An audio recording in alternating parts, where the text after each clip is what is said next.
In our factory, we use TY chassis to manufacture 30 horsepower, 35 horsepower, 40 horsepower, and 45 horsepower tractor. And today, I will introduce our 40 horsepower tractor to you. This is the 40 horsepower tractor. It is 4-wheel drive. We install lead-on engine in it. The engine is 4 cylinders. And the length of this tractor is 3.3 meters. The width of this tractor is 1.5 meters. The height of this tractor is 1.6 meters.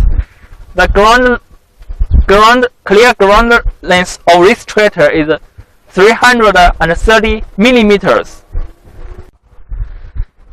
Here is the back of this tractor. Here is a one group hydraulic output valve.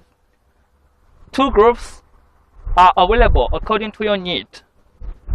And here is a can be up and down by control 3-point linkage. Here is a 6-splice PTO. Normally, we have 2 choices for you. One choice is single speed.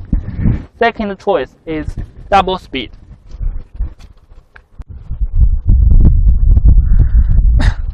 This is 8 forward and 2 reverse gear lever. Here is a high speed and low speed lever. Here is a combination meter.